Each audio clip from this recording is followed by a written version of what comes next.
and get this meeting underway.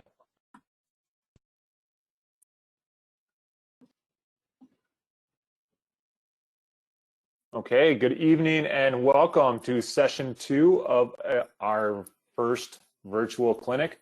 My name is Jared Flesh of SWOA for those of you who might be attending your first session this year.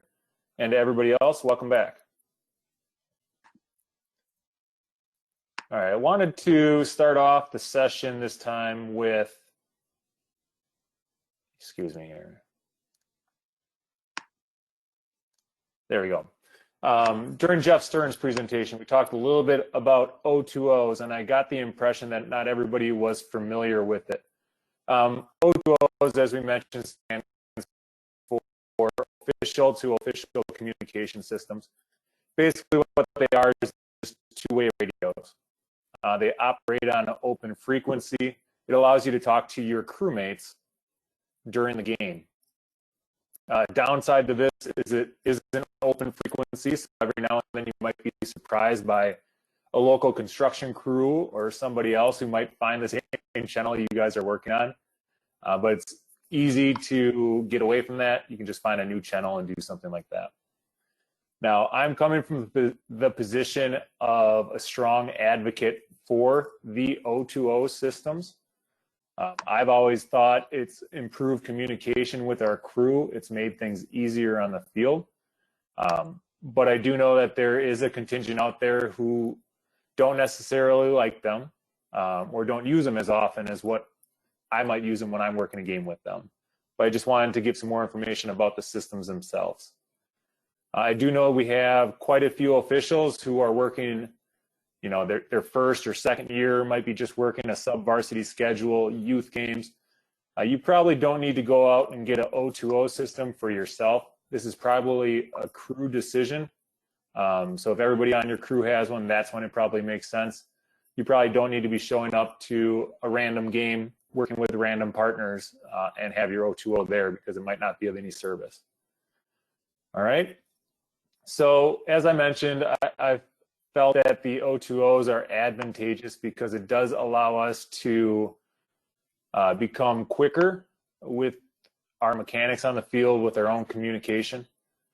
Reduces the probability of errors because it does give us another opportunity to talk and communicate amongst each other on the field without having to be face-to-face with somebody. Now, I will say that as a warning, don't overuse the O2Os. In confusing situations or other tricky situations that require a lengthier conversation, go face-to-face with each other. Don't let it replace all of your communication that you do, okay? It does increase efficiencies. So, for example, if you have a quick face mask, penalties, something like that, you can get on the radio, communicate to your referee what you have, and then they can be doing the penalty enforcement in a really quick way. It should speed up most penalty enforcement announcements. It should also get your umpire on the same page with everybody because then they'll know what the penalty is, what the yardage might be, and where we're enforcing things from. Another advantage is it does improve overall game management. And that's probably where I find the most value in these things. For example, you know, let's say we're talking about illegal formations tonight, but on a high school field, if you don't have an O2O situation and you have a tackle who's continually flirting with being too far into the backfield, you can radio that to your umpire or your referee as soon as you start to see that being problematic. You don't need to wait for the next opportunity to run into the middle of the field to talk to them, or you don't need to wait for an opportunity to talk to the offensive line coach. That's something you can get to them right away and hopefully prevent a problem before it becomes a bigger issue. Another example is probably dealing with problematic players. If you have somebody who's playing close to the edge and they're doing some borderline dead ball behavior that needs to be nipped in the bud, then I would suggest getting on an O2O and communicating that to whichever officials in the nearest vicinity to try to take care of that situation as soon as possible. It also aids with sideline communication. If anything, it saves your other sideline official from getting an earful any longer than you need to. For example, if I'm the official on the, well, let's say if we're looking at a TV, the bottom sideline, and the defensive coach is on the far sideline, and I throw a pass interference on a play my way, and he has questions about that. He wants to know what happened, what occurred. I can get on my radio really quick and tell, well, everybody on the line, but mostly the official on the defensive coach's sidelines, what just happened here, so he can get him an answer during that same dead ball period. He doesn't have to get an earful from him for the next series, next few possessions, whatever it might be, because without these O2Os, we don't have great opportunities to communicate to the far sideline. We have to usually wait for things like a timeout or a quarter break or something like that. And I think having an O2O and the ability to communicate to everybody on the field, on the sidelines, anybody that normally needs to be communicated with instantly is a huge advantage. It does take some time to get used to, like Jeff Stearns said. He said he was apprehensive about it, but eventually he came around and he really liked the product that they presented for him and his crew. Okay. Give you an idea as to some of the brands out there. There are many manufacturers who make the two-way radios. As you know, they're not really made for officiating. They're made for various uses, but you can certainly apply them however you want. But brands like Motorola, Cobra, Midland, and Kenwood are all brands that produce these products. I have only personally used Midland, so that's what I can personally vouch for. They do come in a number of different varieties. Some are rechargeable. You plug them into a docking station, plug it in at night, and they're all charged. Other ones come with changeable batteries. So as your batteries get low, you probably want to replace those batteries and get fresh ones in there. The cost between the two, obviously, I think the non-rechargeable radios are cheaper. The rechargeable ones are more expensive. If you do consider radios, I highly recommend earpieces. It's an additional accessory. They don't normally come with the radio themselves. What those earpieces do, then it does give you an ear plug that you can kind of put behind your ear, buckle to your shirt.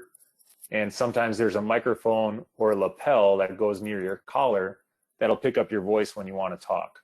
Okay, so it does take a little getting used to and coordinating amongst your crew. Without those earpieces, I'm not sure you'd be able to even hear your partners without having to take the actual radio itself and hold it up to your ear. And these do come with belt clips, so during the game, what you would do is wear them on your belt. Okay. Approximate cost, the handset, just the radio itself, is usually about $20. You can find them on the cheaper end, $20. Add in the cost of the earpiece, you're probably talking about $30 per unit. So a crew of 5, you're probably looking at a crew commitment of about $150. Okay. Hey, Jared. Does anybody have any questions? Yep. Hey, Jared, we have a question from the audience. Has anyone tried the high-end models similar to the NC2A level system? And we'll let Kole and Jared both weigh in here. I'll say that the college levels probably has more security, but you'd be surprised how often they don't work, and you might be better off with a good old Midland or Motorola version. But Kole, Jared, comments? Go ahead, Kole. Yeah, I mean, for us, they probably worked half the time would be optimistic. It's probably a little less than 50% of the time that they function properly.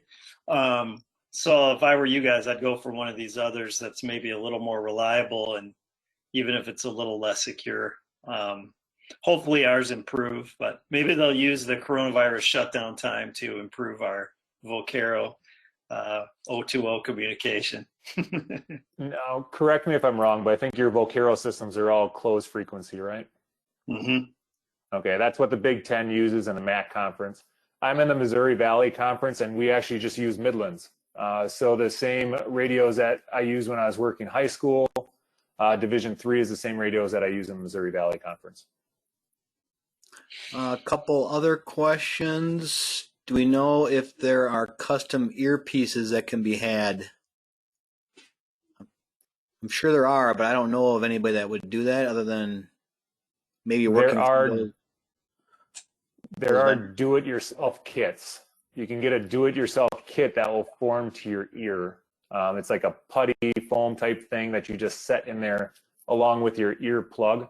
I haven't done that personally. I don't have any issues with the plug staying in by itself, but I do know there is that DIY kit that people can make and manufacture. I actually don't use a fitted earpiece myself, just because I like to be able to hear a little bit. And that's because I'm a sideline official, so I like to be able to hear out of both ears. And so I like having the non-fitted plug because I can hear a little bit at least. So Sure. For what it's worth.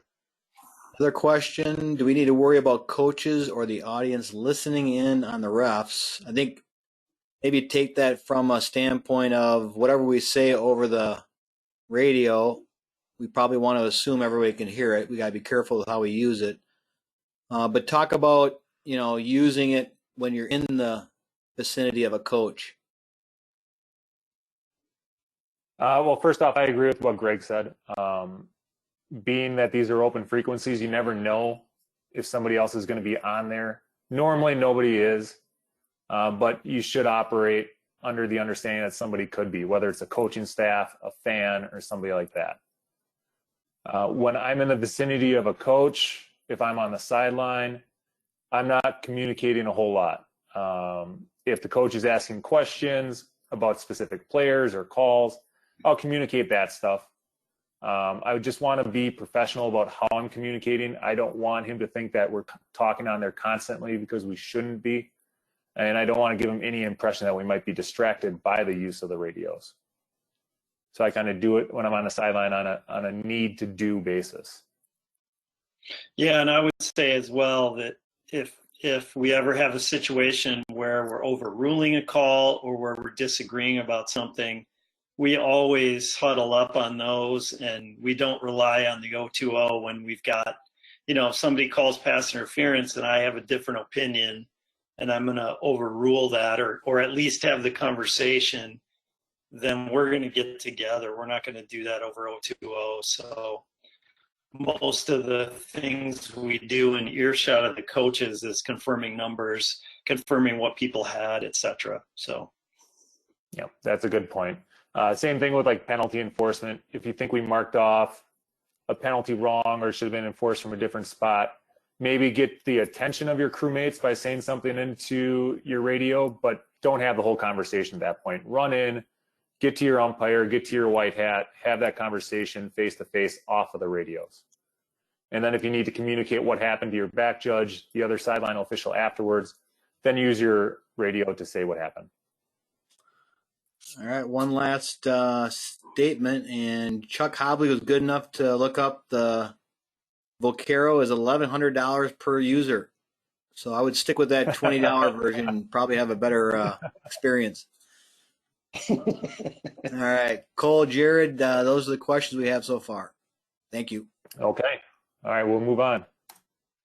All right, just a brief overview again for everybody in case there's somebody on here for the first time. We're using GoToWebinar. We've disabled all microphones and cameras. If you are here for the first time, you do have the ability to ask a question. Along your control panel is a question tab. You should be able to type that in and it goes to the moderators. What we'll be doing during the presentations is we will be taking breaks during the presentation to answer any questions that you might have, similar to what we just did with that 020 presentation. There will also be another opportunity at the end of Kole's presentation today to do a general Q&A about any of the subject matter that Kole talked about or anything else going forward. Okay. Brief overview. I highlighted a couple of things I just wanted to bring to people's attention. We're normally following this Tuesday, Thursday schedule with the exception of August 10th. That is a Monday, and that's going to be Jim Krogstad and Tim Polsine presenting on that day. So I don't want that to sneak up on anybody. The emails will still come out in the same format that we are, where we're trying to give out the registration notice the day before, things like that. I just don't want anybody to be under the illusion that everything is Tuesday, Thursday.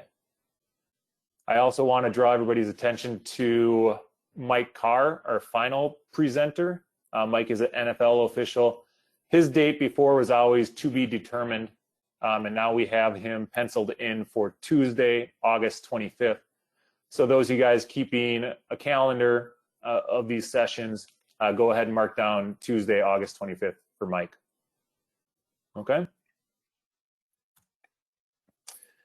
We did go through our first reconciliation of our PayPal payments, so thank you everyone who went through and paid that. I do have a few names that we were unable to attach with an attendee name.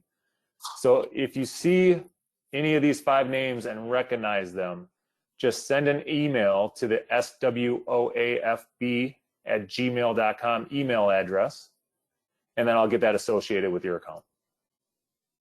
All right, we'll leave it up there for a little while longer, and then we'll move on. Okay. I also took some time today out of curiosity to look at our attendees and see if anybody happened to work a state championship last year. And I'm very proud to say that we do have several attendees who worked a state championship game last year.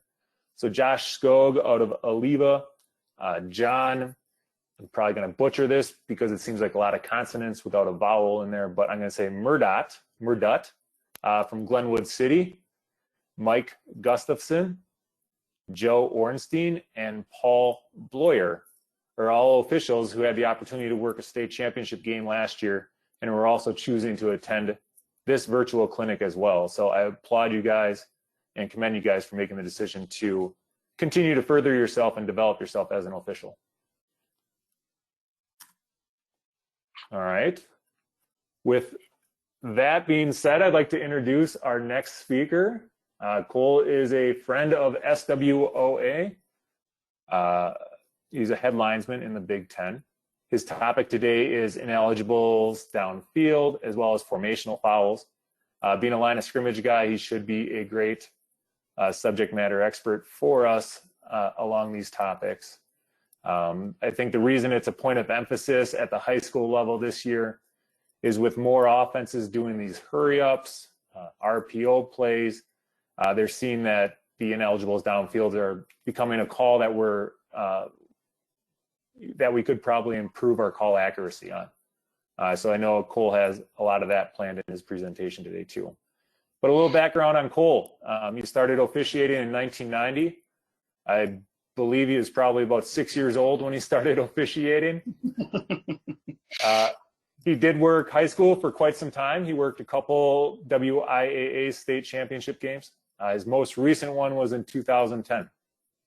A little interesting tidbit about Kole and his former high school crew is that they do have 3 NCAA Division I football officials as part of that crew. So that's pretty impressive. So if you guys have several of your crewmates on this clinic, you can do those as hashtag crew goals.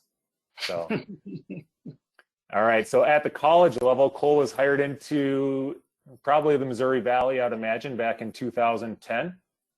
He's currently in his 4th season in the Big Ten Conference. So from the Valley, he went up to the MAC Conference, spent some time there, and then ended up in the Big Ten. He's worked 5 bowl games. The most recent postseason assignment, I believe was your most recent, right, Kole? Was a 2019 Big Ten championship between Wisconsin and Ohio State. And if you guys are interested in these things like I'm interested in, you want to know which games Kole is working, the White Hats get all the glory and all the TV time, but he's a member of Larry Smith's Big Ten crew. So if you see Larry Smith making announcements during a Big Ten game this fall, Cole's probably on his sideline. Okay. So without further ado, I'd like to pass the mic off to somebody who's clearly outkicked his coverage. Yeah, I was going to Kole say. Knueppel. The picture of my wife there, you're all probably wondering how the heck did he pull that off? Which yeah, I mean, my wife is, I like to say she's a hot looking Mother Teresa. She's a saint and also beautiful. So I'm still mystified as to how I pulled that off. Congratulations, Kole. Yeah. All right, can you see my screen? Yes. Okay. So you guys, I'm not super comfortable it's nobody's fault in the current environment that we're online like this, and I can't see you guys, and we're not in person together.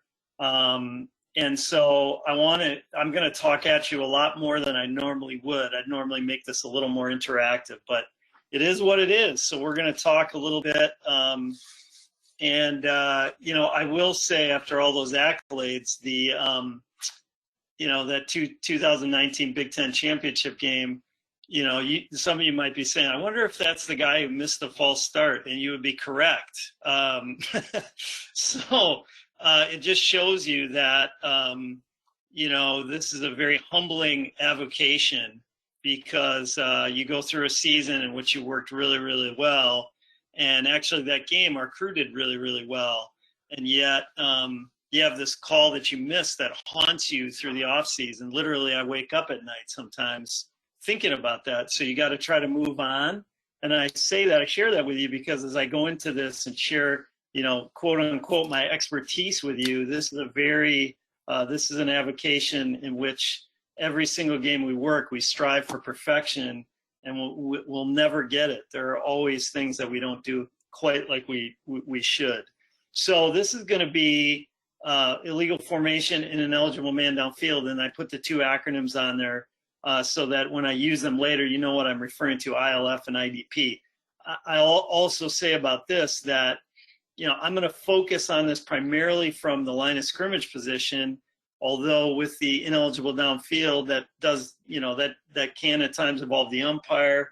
And I'm going to talk about it from the line of scrimmage position, but I want to encourage all of you to stay engaged, because as you work with younger officials, which all of us do, and some of you on the call are new officials, we just need to help each other and help each other mechanically, help each other philosophy-wise, help each other with judgment when we're looking at film, we're looking at the calls we made or didn't make. So let's just continue to help each other get better. Illegal formation, and I'm not going to go into the rules right now because I want to limit the talking at you and look at some pictures and some plays. But really what we want to think about with illegal formation, we don't want to be flag happy.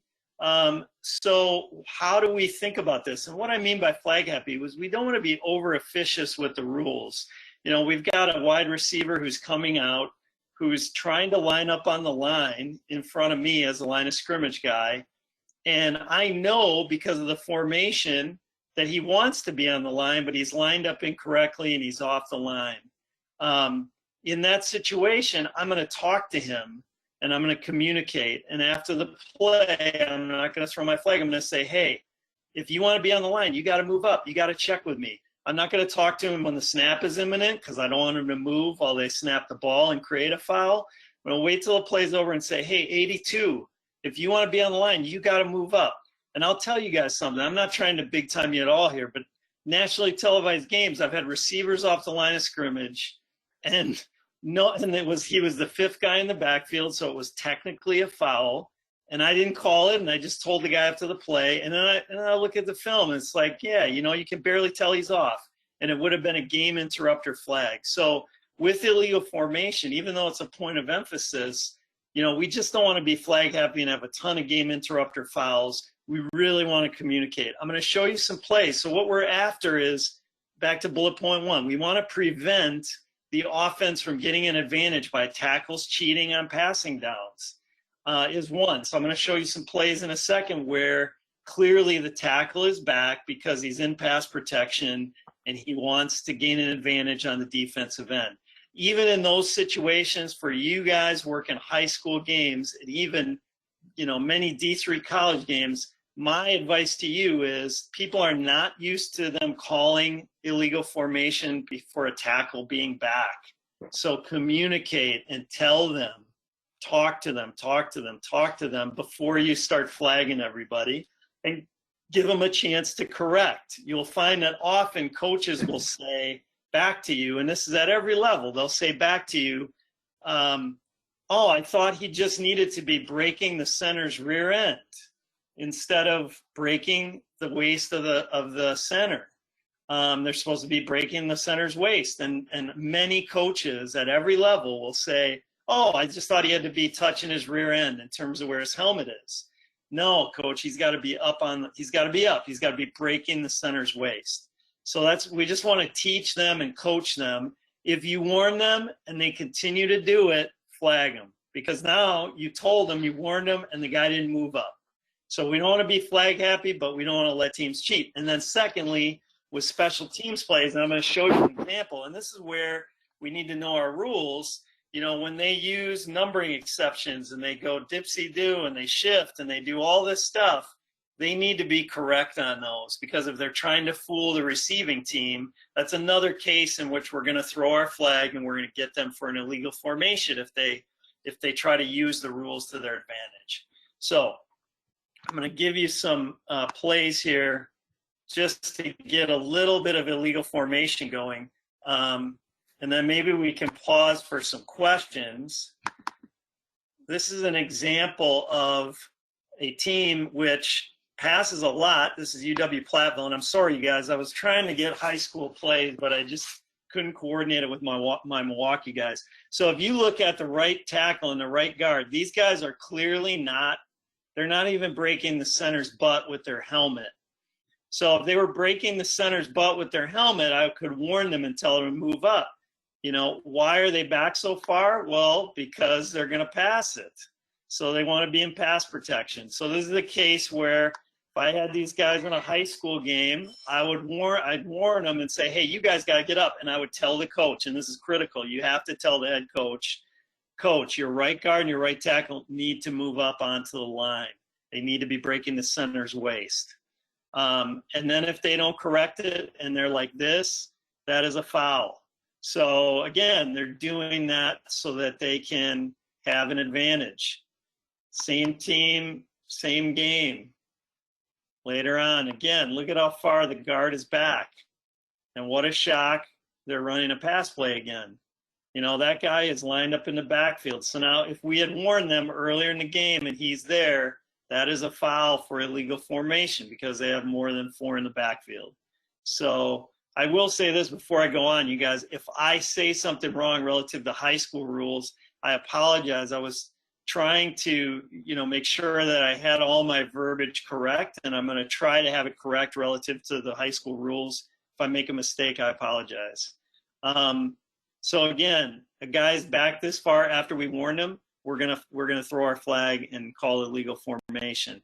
And I imagine that they're emphasizing this at the high school level because it's probably become more and more egregious of coaches having their tackles bowed back to try to help with pass protection as the passing game has emerged more and more at every level. So this is an example of a play I was talking about before. So now we count our backs. We have 4 backs here, and this guy is technically in the backfield, but this is an example of one that I would not flag. I would warn him after the play. He's gaining no advantage. He's not pressed. He's gaining no advantage. This is just a kid who ran out here and lined up a little bit wrong. And so we don't want to have 20 flags a game for plays like this. So we have a receiver like that. We're going to put him on the line. Then after the play, we're going to say, hey, 82, if you want to be on the line, you got to move up. You're way too far back. And then tell the players, check with me. And I have no problem with trying to help guys line up. You'll hear some guys say, oh, don't coach the players. Well, we want to avoid talking to the guy when the snap is imminent. But on the other hand, we want to help them not foul. If they're trying not to foul, let's help them not foul. So here's an example of a punt team where, again, they're bowed way back. So if I were working a high school game, and I say this because, in a college game, this would probably be a foul right off the bat without warning because these guys, the right tackle particularly, is definitely back. The left tackle is too. But because high school coaches aren't used to us calling this, I would warn this punt team and I would warn the head coach. Critical that we warn the head coach and not just tell the special teams coach, because when we throw our flag the next time, the head coach is going to be the one that's yelling at us. So we say to the head coach, coach, your punt team needs to move up on the line of scrimmage. And I would even use the language sometimes, they were technically in an illegal formation. And frankly, it's you're lucky you didn't have a foul. They need to move up and get those guys up on the line. And then if they come out and they line up this way again, you throw your flag and you call illegal formation. Because why are they lined up this way? Because they're trying to get an advantage on the guys rushing the punt. And we just can't let them do that.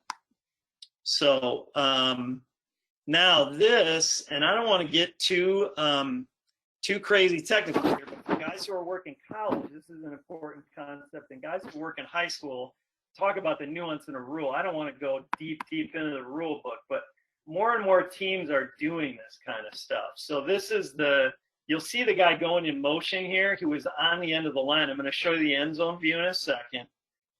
This guy that you see going in motion at the top of the screen, he sets up as an interior lineman. And when he does that, the guy that is on the end of the line becomes eligible. So I'm going to show you the end zone view. And more teams are doing this kind of stuff, which is why I decided to include one of these. So you see number 21 on the end and number 14 is inside of them. They're all on the line right now. The center is going to put his hands on the ball, and then 21 is going to go in motion. And when he goes in motion and sets up inside, now number 14 is an eligible number on the end of the line. So in college, as soon as they snap the ball, this is a foul for illegal formation. It doesn't matter what they do. When this guy goes in motion and number 14 is now lined up in an eligible position and he's a numbering exception, that's a foul at the snap. In high school, it's not a foul unless they throw it to him on this play. So there's a difference there. He's ineligible still. So if they run a trick play in high school and throw it to him, it's a foul. But it's just good for us to be aware of, because I see more and more teams doing this at every level. I see more and more D3 teams doing this kind of shenanigans. And when they line up, this is not a situation where we warn them, because if they're using the numbering exception, and this is where our judgment comes into play, the reason for the rule, the numbering exception, is to allow them to have guys play on special teams, to snap the ball, to have different people running downfield to make the play. It is not intended for them to try to deceive the other team. So as soon as they go into this little bit of deception, again, in college, it's a foul at the snap. High school, they cannot throw the ball to this guy. So it's just, again, I don't want to get too crazy about the rules, but it's just good for us to be aware of, because I see more and more teams doing it. So with that, I'll pause for questions before we get to talking about before we get into IDP. Are there any questions in the chat box or anything that Greg and Jared, you want to talk about? Yeah. Couple questions. How do you handle, so when a wide receiver comes to your sideline and points at you, what happens then in terms of your communication? What happens if you look inside and the receiver is on the line and there's also a tight end on the line? Yeah, so now, there are a couple of scenarios and we're going to look at a couple of these in terms of ineligible downfield. If the guy is covering a tight end and he's clearly on the line, that's going to be a foul for an ineligible downfield when the pass crosses the line. If there are two guys split out, and so we have a wide guy and a slot, and the wide guy is covering the slot guy, I am going to, by any means possible, put both of them back.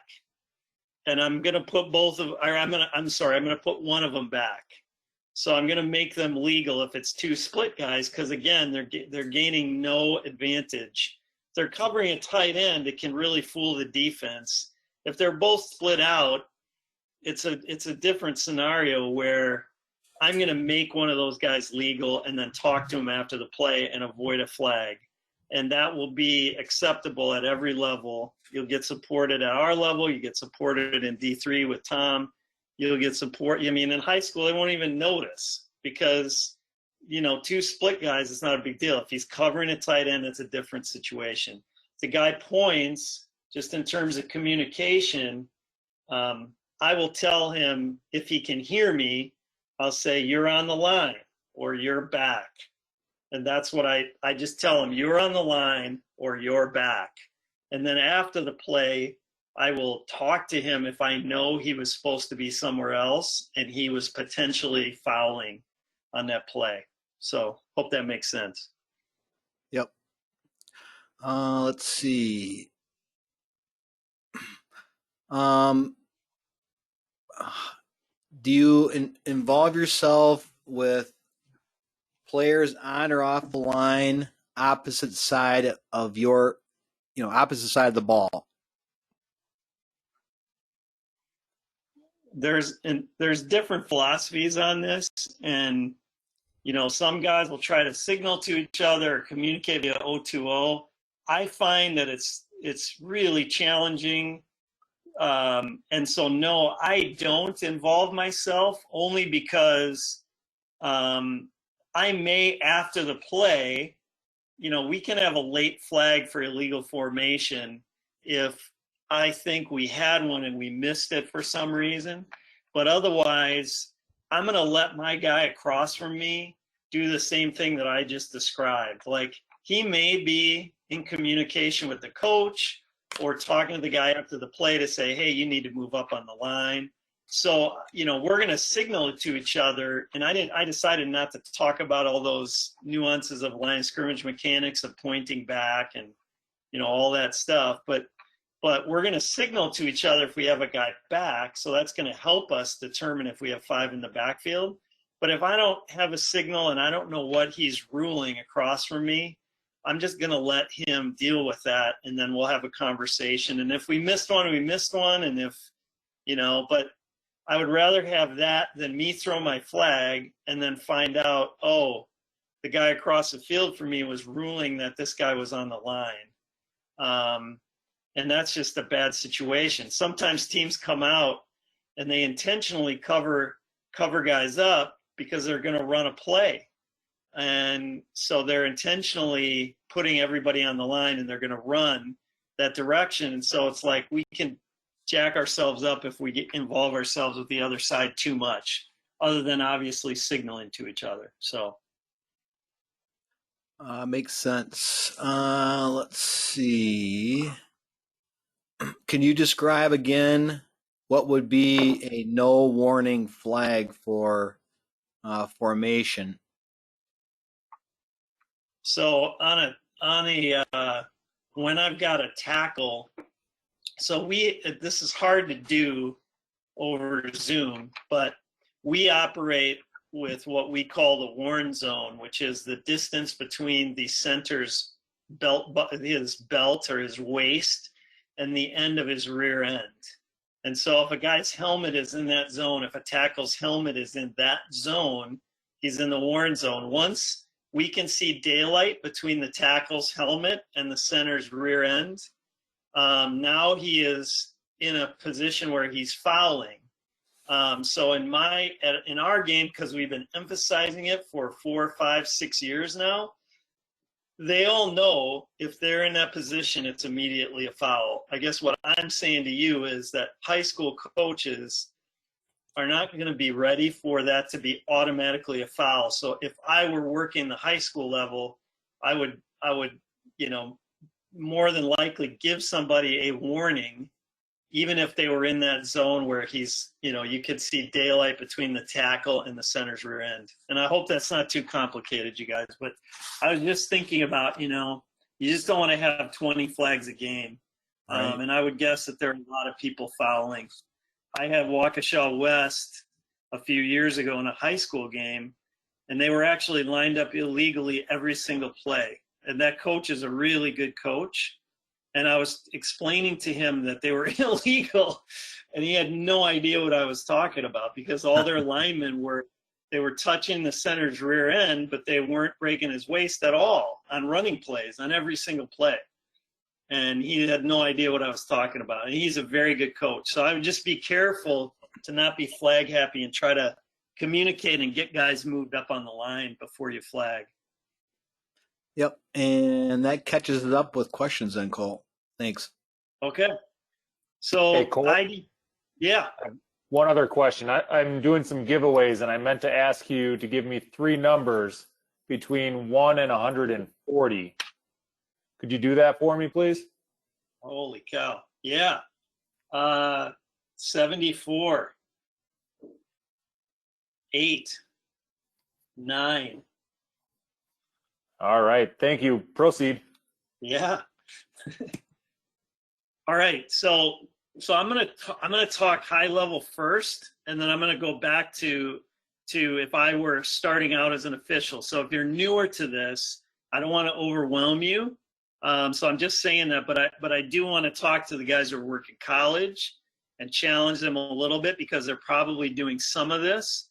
And then we'll step back and say, okay, if you're in your first year, second year, third year, fifth year of high school, and you're still getting down the line of scrimmage stuff, I'm going to talk about how I would approach it if I were more of an entry-level official. So pre-snap, mental mechanics.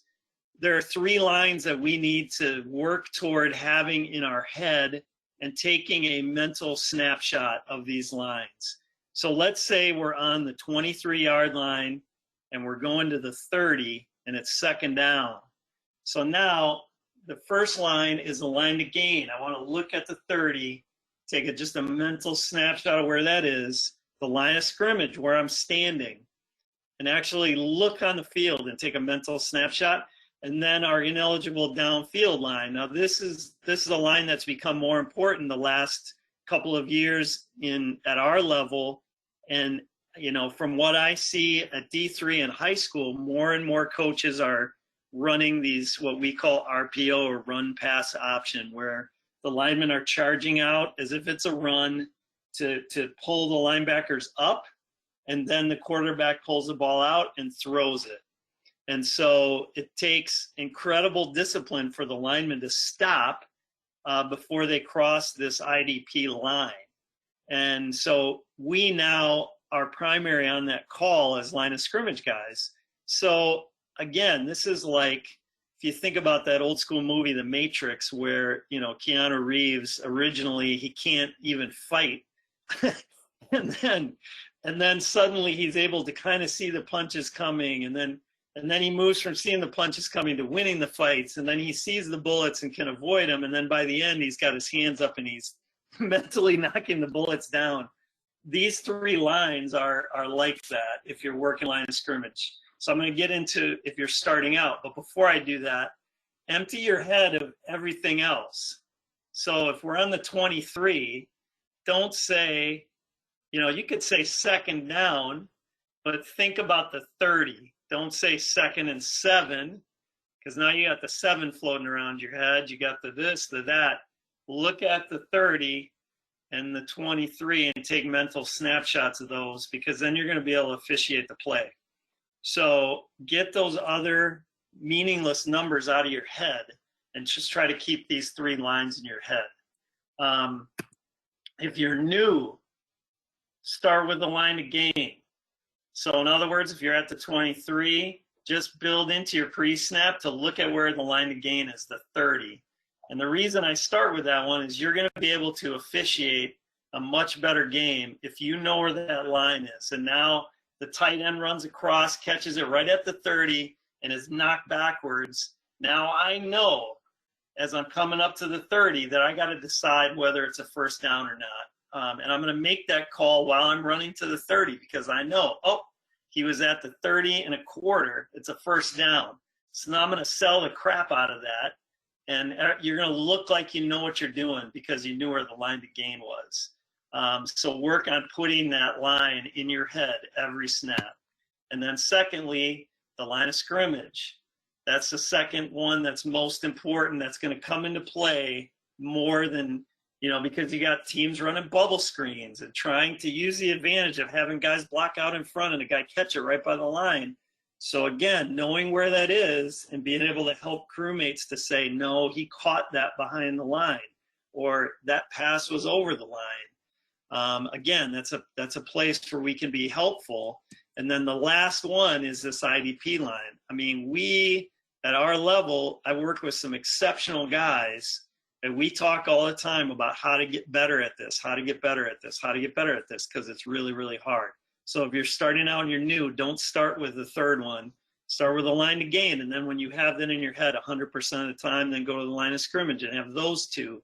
And then hopefully, eventually, you'll be like Keanu Reeves in The Matrix, where he sees the bullets, sees the whole play, sees all three lines, calls DPI, helps the R with penalty enforcement, et cetera, et cetera. I mean, line of scrimmage, we got the hardest job in the world, right, Greg Blum? So hopefully you'll get to that Keanu Reeves level as you incorporate these three lines. So No a couple comment, other couple other quick things to consider relative to ineligible downfield. A lot of times the line of scrimmage guy who's opposite of where the action is can be helpful. So if there's a play that flows toward the line judge and away from the head linesman, the head linesman needs to then at that point say, okay, let me be attentive to linemen drifting downfield, because the line judge is going to have receivers coming at him, maybe the quarterback running at him, and is not going to be in a position to rule on that. Broken play. They try to run a screen play, it doesn't work, and now they're on to something else. So, you know, again, this is one where antenna goes up. We talked about the covered tight end. We have a couple plays like that. And then I just put in communication with the umpire, because the umpire is going to call this. And increasingly with run pass option, the umpires are guessing a little bit, because those guys move downfield really fast. And so we only want to make this call when we know the guy was past the IDP line and not guess. So it's important that we talk with our umpire about that. Yeah, this is my email, my phone number. We're going to watch some film, but I figured I'd give this to you so that you guys can follow up with me with any questions beyond this webinar. This is an extremely hard play for us to call, and it's really tough for us to get this right in terms of a mental snapshot of these three lines and then just generally officiating the play. So with that, go back to my email, my cell number. Jared, let's go to the plays. And oh man, it's 7:49. Jared, how are we going to do this? Well, why don't you pick a handful of plays, maybe 5 or 6 plays? I don't need much time after you're done to close everything out. Yep. So I'm going to take back my screen, but yeah, let's get 5 or 6 plays in, have some good discussion about it. Don't worry about 8 o'clock. If people have to jump off at 8, that's fine. Yeah, I don't want to drive you guys crazy. Yeah, when you get that up, we'll start with play 1. All right, can you guys see my screen right now? Now we can. XOS, okay. Yeah. Okay, which play do you want to start with, Cole? Just go with play 1 first. This is a good example of the left guard is the guy that actually goes downfield. These are college plays. So the left guard goes downfield. If we look, the 31 is our line. They're starting at the 28. This is an RPO. So you'll see that they fake run action, and the left guard blocks his guy like it's a run, and he ends up at the 33. Well, the call comes from the official at the top of the screen. Because again, the guy at the bottom of the screen's got stuff in his lap. The quarterback's running toward him. The guy at the top of the screen actually called the foul on the left guard being at the 33 when the ball was thrown. So that's an example of that kind of action where they fake the run and the guy ends up downfield. Go to play 6 is another example. Both of linemen going downfield because they're faking. Again, watch this action, and you'll see more and more teams doing this because they all go to the same clinics together. So left side of the line, they go downfield like it's a run, and then they throw it deep.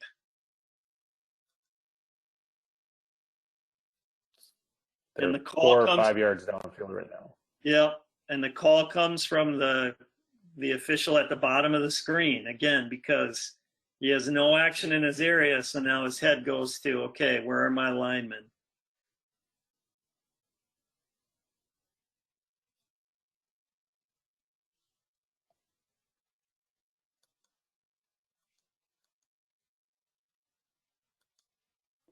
So their whole intent, as coaches are doing this, their whole intent is to pull the linebackers up by faking the run and trying to get the linebackers to commit to the run. So you can go to play 10. Hey, Kole, while we're teeing that play up, reminder to everybody, IDP acronym. Oh, yeah, I'm sorry, ineligible downfield. And the P comes from pass, ineligible downfield on a pass. Yep. Yep. So now you're going to see, this is a good example. Just hold it for a second, Jared. This is a good example. Teams, and again, because these guys go to the same clinics, these next two plays are in the red zone. You see teams do this a lot at every level where they fake a run and the lineman goes forward as if it's a run, and then they throw a pass over the top of the linebackers. So this one, I can't remember which guy it is, but you'll see him just shoot out. It's somebody, it's the center maybe, or it's somebody in the center of the line. Go ahead, Jared.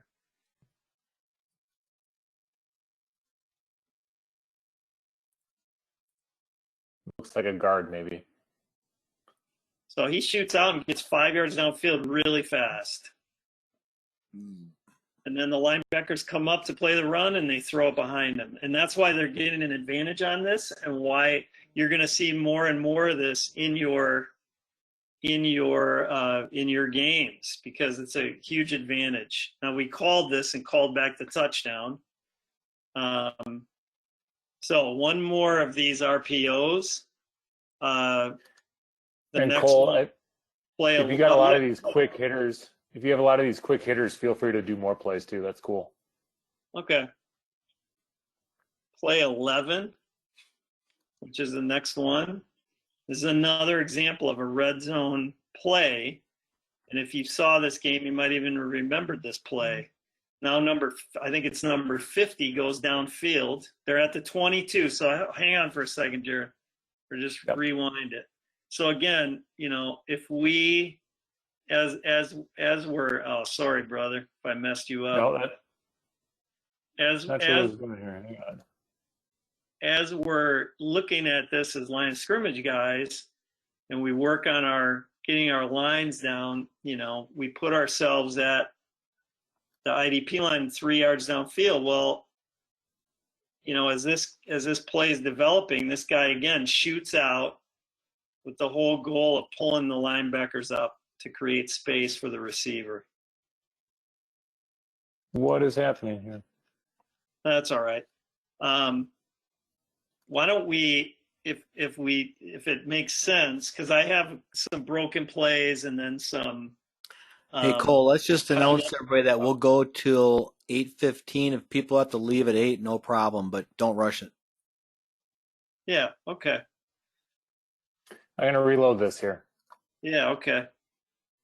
Do we have any questions about that? It's a really hard call. Yep. Yep. Some questions. How many yards downfield are you giving ineligible? Are you giving anything beyond what the rule states? At our level, no, but that's just because at our level they want us to rule it as a plane. So the only thing that I do is I want to make sure that he has passed the 3 yard mark before we throw a flag. So this is a call where we cannot be guessing. And in the beginning of my career, and really even in the last couple of years, I got probably half of these right and half of them wrong. So they're tough calls. They're really hard to get right. So I got half of them wrong because the linemen are running and you think that they were there, and a lot of times they aren't when you actually see it when the quarterback released the ball. So you have to make sure that they are past the line. So for us, we're supposed to rule it as a plane, but for me, I basically make sure they're at 3.5 for it to be a foul. If they're right at 3, we're not going to call it. So that's in our game. Yep. Another question, Kole, is ineligible downfield, is that warnable first, or if it's a foul, it's a foul first time out? It's a foul every time. It's just, again, we don't want to be hyper technical or guessing. If the guy's in college, if the guy's right at 3, we want to stay off that. But if he's at 3.5, 4, it's a foul. And it's mainly because of the advantage they get doing this play. If it's a broken play, and we'll look at some of those in a second, or a tight end being covered because they lined up wrong, again, that's, if the pass goes beyond the line of scrimmage, it's a foul. There's not, we can't warn on that. So Yeah. Warn on formation when, what the plays we talked about before, to try to avoid a bunch of game interrupter flags, but Yep. these are fouls. Yep. So this one, they're snapping on 22 for us. For us, our ineligible line is the 19. And you'll see, I think it's 50 shoots out there. And again, they're trying to pull the linebackers up to throw behind them. So it's a strategic play. It's not just a mistake. You see him out there, he's already at the 19. Now he's at the 18.5 or 17.5, and they throw it. So he fouled right there as soon as the ball crossed the line of scrimmage. And you'll see the play goes for a touchdown. So this is a huge call, but why is he there? He's there to pull those linebackers up so they can't defend the pass.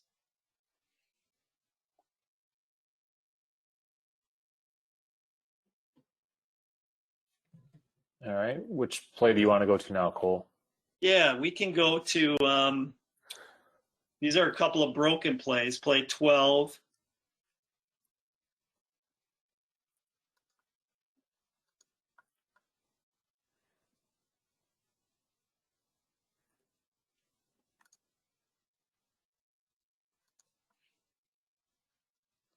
Yep, there we go. So this is an example of a broken play where guys just drift downfield because the play blew up, quarterback scrambling around. And this is where our antennas need to go up. So this is not a run pass option. This is just lineman drifting down because the quarterback started to run and then he threw it. So you see that lineman that's down by the 30-yard line.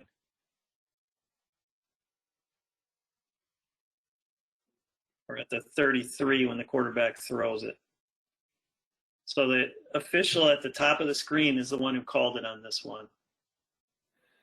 So they snap at the 37. The guy drifts down to the 33. Again, broken play, antenna goes up for the lineman drifting down there. And again, this is not a warn. They can't do that.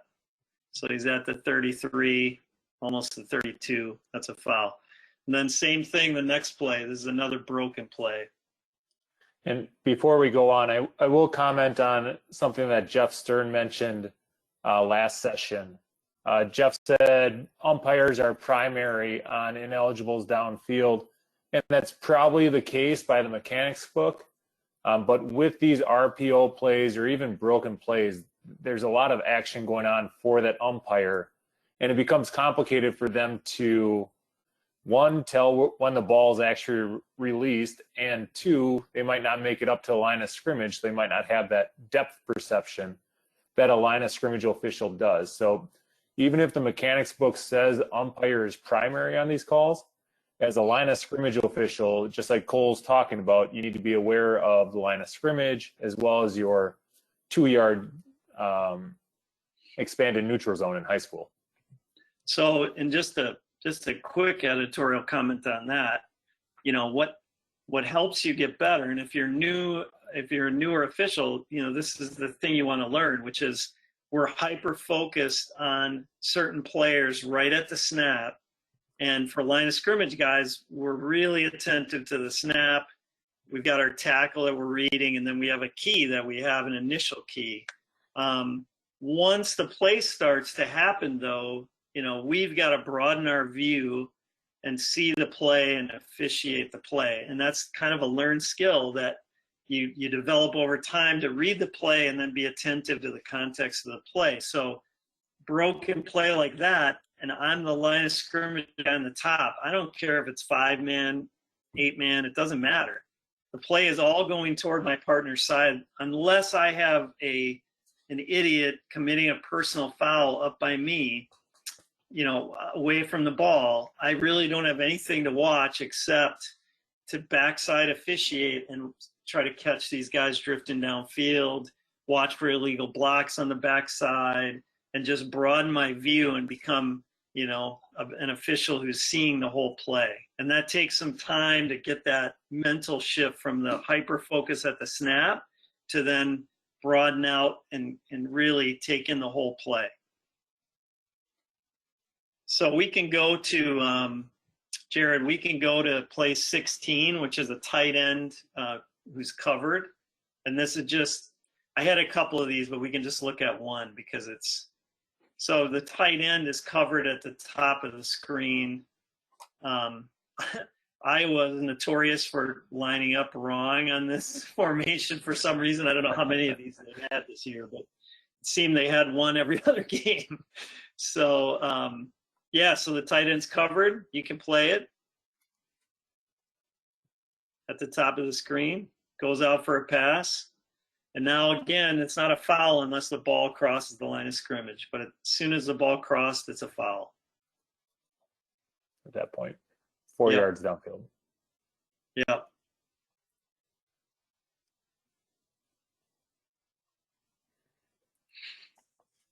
So, Dang, Iowa. So I think I'll pause for questions right here. I mean, I've got a couple other line of scrimmage plays that involve the line of scrimmage and whether the pass was beyond or not, but I don't know Cole, that we caught want up on questions if you want to throw a couple more plays out there. So this is just play 19. This is an example of why, as line of scrimmage guys, knowing where the line of scrimmage is important. And again, you know, in all of our leagues, Big Ten, MAC, Missouri Valley, and in your high school league, there's probably a team that runs a lot of these plays. So if you see where the line of scrimmage is and where this guy caught it, you know, this is an example of why that line of scrimmage is important, because we got guys blocking downfield and they throw the ball right at the line of scrimmage, a bubble screen, and it's right in the line of scrimmage guy's lap. And you can see where he's catching it. And so now, you know, we're going to have our back judge, if we have a good back judge, asking us, hey, where did he catch that ball? Was he beyond the line of scrimmage or not? And this one, he's beyond when he catches it. You know, he has a foot in the neutral zone, but the ball is beyond. And we don't want to get hyper technical on these, but I put this on here because, and if you play 20, Jared, and play 21, there are more examples of this because Maryland, a couple of years ago, they ran a ton of these. So you'd have 10, 15 of these per game.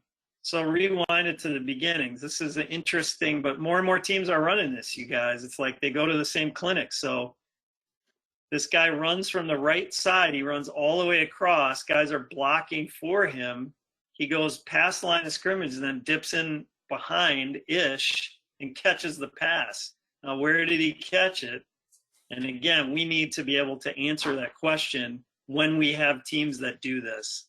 And more teams are doing this kind of action, trying to catch the ball behind the line or right at the line. And that makes a huge difference as to whether that's a foul for those guys blocking downfield or not. And where he catches it is not only important with ineligibles downfield, but also offensive pass interference, which you'll see a lot in RPO plays where someone's just blocking somebody right away at the snap. Yeah. And then if you go to play 22, again, this is a crew communication play where the guy catches the ball makes all the difference on this play. And the running back probably screwed up because he was, I think, supposed to catch it behind the line. But you'll see the tight end clear out for him. And then he comes behind and catches the ball. Well, because he caught it beyond, now, you know, we're thinking, okay, what do we have? We have because he caught it beyond the line of scrimmage and 87 is blocking, we have offensive pass interference on number 87.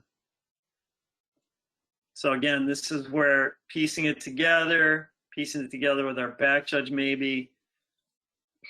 The important point of this is we as line of scrimmage guys need to know where he caught the ball. So if you're starting out, I don't mean to, and I apologize to Blum and to Jared if this was too aggressive, but if you're starting out, you know, the line of gain's really important to know. It'll help you officiate the game better. Then the line of scrimmage is the next one for plays like this. So we know where he caught it. We can communicate with the crew where he caught it. And then lastly, that IDP is like the final frontier because it's such a hard call. But more and more teams running it, and we just got to get better and better at it, as difficult as it is. Impressive. You mixed Star Trek and Matrix tonight. Those line of scrimmage officials. A lot going on. I think you just had a question. Well, Kole, feel free to reach out via phone or email. I'm happy to follow up individually or answer questions. Yep, I think we're caught up on questions. We're good on questions? Yep. Okay. Do you have any other plays, Cole? No, that's You're good. Okay. Thank you very much, Cole. I appreciate all your help on this. I will comment on a couple things. I think one of the key takeaways to Cole's presentation here has been, one, don't be overly officious. Give the players an opportunity to correct themselves. Give the coaches an opportunity to coach their team. But make sure that you're doing both. Talk to the players, but also talk to that head coach too, because you can talk to a player 3-4 times. If the head coach doesn't know you're talking to him, you know, he's going to be in your ear about the foul you just had. So make sure you're talking to both. If you talk to a lineman, make sure you talk to the coach as well. Mm-hmm. Choose to communicate over throwing a flag down in those situations. Another one that I think we see a lot at the high school level are double receiver formations. Cole commented on this as if you had like a slot receiver and a wide guy. If there's any stagger between the two of them, make them legal. Don't be overly technical with whether or not, you know, the person who's staggered back farther is technically on the line of scrimmage or not. They're doing their best that they can at that point. If there's a stagger, just try to make them legal. Okay, because like Cole said, you know, whether he's a half a yard up or half a yard back, it's not really impacting that play at all. Yeah, and I would say, like, sometimes as a line of scrimmage guy, you're standing there and the coach from the other team is behind you. And this happens, you know, a few times a year where they say, hey, that guy's covered. He can't run downfield. And so what do you say in that situation where he technically fouled? I like to just say to the coach, hey, coach, I warned him. I'm warning your guys on plays like that. I'm not going to be hyper technical. And I'm going to work with your guys too. And that tends to help diffuse the coach, you know, and then if you're communicating and giving him warnings as well, he knows that that's how you're working the game. So. And they'll appreciate that. They don't want these game interrupters. They don't want, if you have 12 fouls in a game, they don't want 7 of them to be illegal formation. They just want to play football. Yeah. Hey, Cole, Jared, Okay. One quick question, and I'm putting the ball in the tee for Cole on this one. This is from Dale Stieber. Dale is a new official, and he's asking, how do you pick being a head linesman or line judge versus another position? And I will zip up my lip. I'm going to answer that in 2 ways. First of all, the position itself is just a great position because you have the coaches more than anybody else on the field. You're interacting with the coaches and the sideline. And so I enjoy that challenge. I like the challenge of managing that group of people and managing volatile coaches. It's fun to try to work through that and really run the sideline well and communicate with coaches. So I enjoy that. And then the challenge of some of the things we were talking about, It's just an enormously challenging position where you're involved in every single play. So, you know, as a back judge, you should be involved in every single play. If the team runs 95% of the game, there are lots of plays where you're just cleaning up, and you're doing that every play. Line of scrimmage, you are in every single play, so that's fun. Second thing I would say, though, is just if you're a new official, get with a good group of people. So I worked on the Greg Blum crew in college as a deep wing, and I think I even had a game as a back judge. That'll go down in history. But I did that because I wanted to get with Greg Blum, Mike Carr, these guys who were serious about doing their game the right way and also having fun after the game. So you want to find the right guys and then work to get into the position of your preference at a later point if that's the way it breaks for you. So another question, a piggyback on that one. Another perhaps newer official. What position would you recommend starting at? I'll say this and throw it back to Kole and Jared. If you're a newer official, grab Kole's advice about getting with good people who will help you. But in terms of a position, I would say work every position as much as you can until you kind of settle into what might be your natural position. So Kole, Jared. Yeah, I'd agree with that. Because of the communication with coaches on the sidelines, it seems to be that newer officials tend to be put in the middle of the field to kind of avoid questions about rules or just general communication with coaches. So I think you see a lot of newer officials start as umpires or back judges.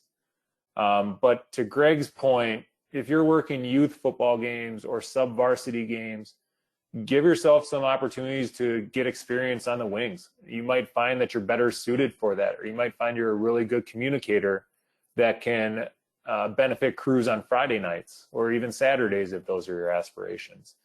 So it seems to be, for starters, they tend to put you in the middle of the field, but if you're savvy enough, confident with your rules, things like that, don't shy away from the sidelines.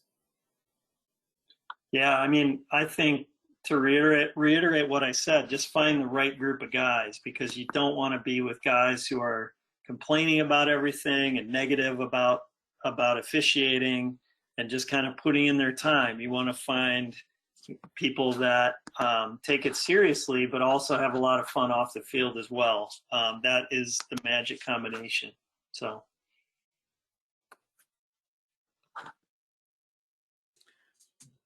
All right. All Any set other for questions, Greg? then. That's it. Thank you.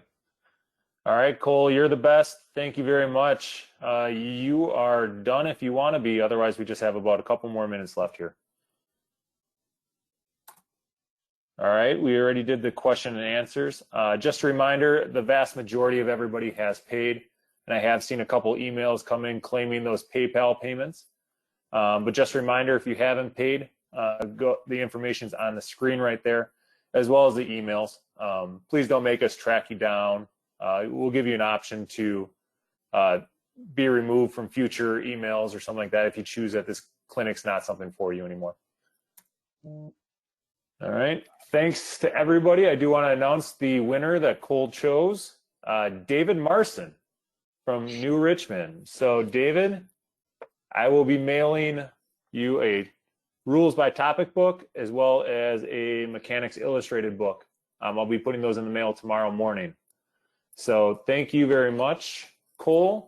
Our next session is Tuesday, August 4th. We're not expecting everybody to be on that. We're not expecting to have the same attendance as we do with this session. Tuesday, August 4th is led by Ted Stark. Ted is a friend of Kole's. Ted is leading a Officiating 101, which is meant for newer officials, L2 or below. But certainly anybody above that, if you're curious and just want to listen in or be a part of that, you're certainly welcome. Okay? As always, any suggestions, feedbacks, or anything else for us, feel free to email us, okay? All right. If anybody else has anything for the greater good, I think we're all set. Okay. Thank you, guys. Appreciate everything. Kole, thank you again.